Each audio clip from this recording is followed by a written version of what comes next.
So, ito na nga mga palangga, may inilabas yung mga cast din ng mga fans na ayan daw nakita daw nila si Alden at saka si KB sa simbahan. Tapos yan nga daw nahuli nila na nagsama sa isang kotse. Sa isip-isip ko, kaninong istorya ba yun? 'Di ba aldab yung ganun? Na mayroong nakakita sa aldab natin na nagsisimba sila, tapos siyempre hindi nga pinapakita kung anong oras magsisimba, 'di ba? Maagang maaga. Tapos sabi kong ganun, parang istorya yan sa amin na istorya ng aldab yan na tapos andoon na naman sa cast din ginagawa. Tapos, hay nako, doon na naman, nagpo-post na naman yung mga cast din doon sa TikTok, nakakatawa nga kasi pictures din talaga nila ni Mingay, kung maalala niyo mga palangga, 'di ba? Nagpunta noon sa studio, balikan natin yung Kalye serye, 'di ba? Nagpunta sa studio sa Channel 7 sa Broadway, 'di ba? Pumunta doon si Maine. Tapos, 'di ba kung maalala niyo umupo si Alden tapos kinalong si Mingay. Yun ang pictures na yun na kinuha ni may dalawang pictures yung naggaganon si Alden, tapos ginanyan niya si Mingay. Oh, sabi ko gano'n na naman, ito na naman, bakit nila pinalitan yung ulo? Ito pang nakakatawa, mga palangga, dahil yung kinalong ni Alden si Maine, para alaala, matagal na yun, hindi, mga, siguro mga 2015 pa yun, di ba? July naman, June, July, di ba? Tapos parang, siyempre, 6 months yun, mga siguro basta pumunta sila ni di ba? Sila ni Mingay bumisita sa studio sa Channel 7 mismo. Mayroong ganun, sabi kong ganun, nakapalisimi ng ng puti, tapos naka-red nga dito. Sa isip-isip ko, bakit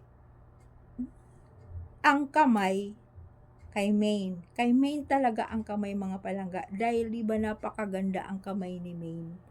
Ang ganda ng kanyang mga hugis, mga daliri, ang ganda. Tapos kaya nga marami siyang singsing dahil isa sa mga paborito sa party ng katawan ni Maine ay yung kamay.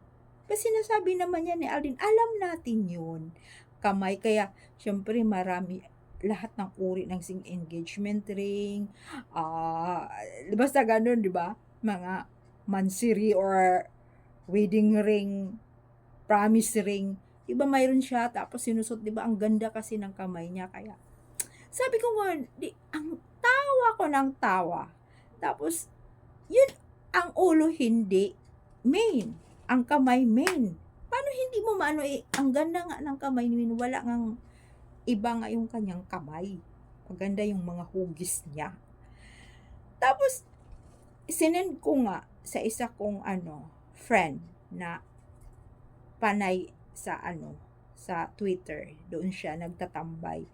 Tawa rin siya ng tawa, sabi niya puro lang kalokohan, puro lang kalokohan. Ewan ko kung anong ginagawa nila, hindi na lang sila manahimik. Panay nangangati yung mga nila, kamay, kung ano-ano na lang ang mga ginagawa nila, magpo-post na puro kasinungalingan.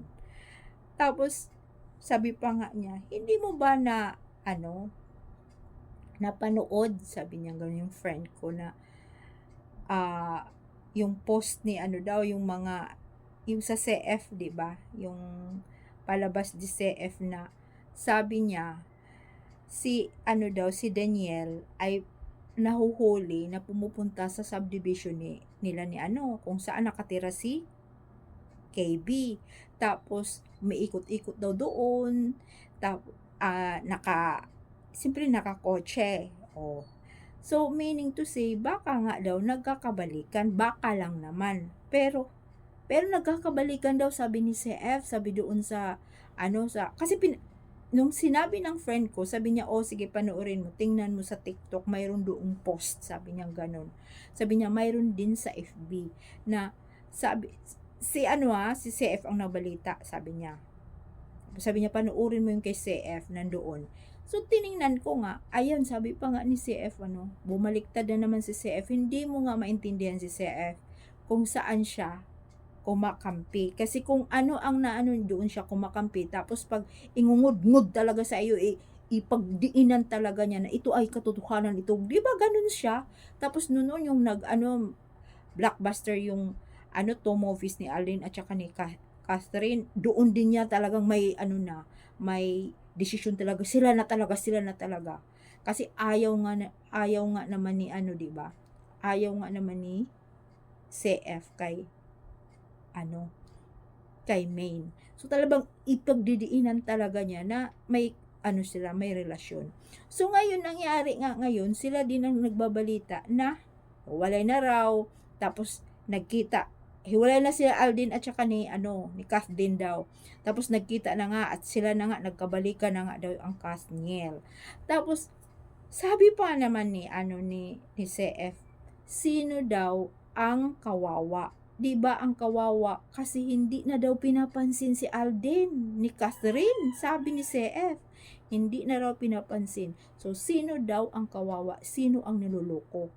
'Di ba yung mga fans daw ng Kathniel ay Kathleen fans daw ang kawawa at ang niloloko. Oh. Sa isip-isip ko, parang istorya natin yan yung kanyang 'di ba panay ko yung sinasabi sa vlog ko na sino ang nauuto? Sino ang niloloko? 'Di ba yung mga fans na naniniwala na mayroon silang relasyon? May relasyon yung Kath din.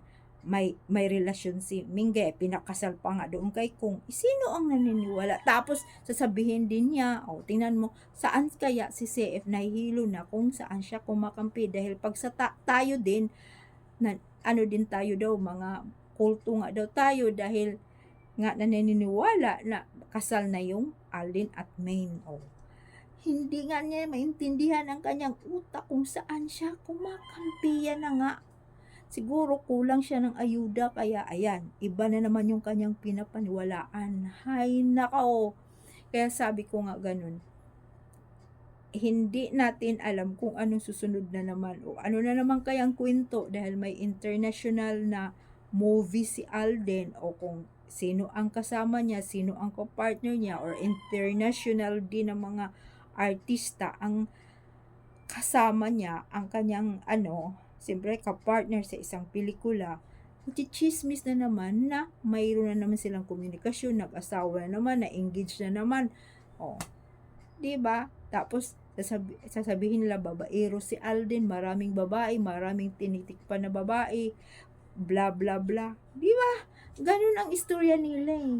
Kaso nga lang hindi tayo lang naman ang hindi nauto kasi nandito pa tayo, tuloy-tuloy pa rin ang ating suporta sa Aldab. 'Di ba? Tapos ang gagawin nila, itatag nila ang Aldab Nation. Yun naman ang nila, itatag nila ang Aldab Nation, maggagawa sila ng mga istorya tapos itatag nila ang Aldab Nation para lang pag-usapan. Kasi nga sikat ang Aldab Nation, marami tayong fans. Araw-araw silang trending kasi mayroon tayong hashtag Dalawang klase yung hashtag natin. Hashtag sa isang fandom, hashtag din sa kabilang fandom. Di ba dalawa? Hay nako, kaya araw-araw trending. Kaya gusto nila, gagawa sila ng istorya para ipatrending na kisyo. Sikat yung kanilang kinakampihan, Kath din. Tapos sikat din yung kanila Konggi. Pero ang nagdudot-dot lang doon, napasikat doon, mga Aldab Nation lang. Kasi siyempre, yung iba kasi sumasagot pinapatulan diba? Tapos magpo-post sila, ang maraming comments lang doon, puro doon Aldab Nation. Kasi ako, inuuna ko yung mga comments, babasahin ko muna yung comments, sino ang marami dito. Naku, makikita mo talaga pag mag-post yung mga cast din, tapos kung Armin ba yun, ang dami doong Aldab Nation, ito nandito na naman to, wala naman silang relasyon, puro lang kalukuhan, puro lang piki. Ang ginagamit nilang mga pictures ay luma nila ni Alden at saka ni Maine, ginamit ni Armin, tapos ginamit ng Kath din, yun Yun ang ano doon, mga comments doon, tingnan mo mga palangga, kaya wala, panalo talaga tayo. Matagal na rin naman tayong panalo, pero tuloy-tuloy pa rin ang ating pagsuporta. Kaya thank you so much mga palangga. Yun na nga daw, ini-snub na daw si Alden ni Kath. Eh, ano ngayon? Panalo tayo. Bye.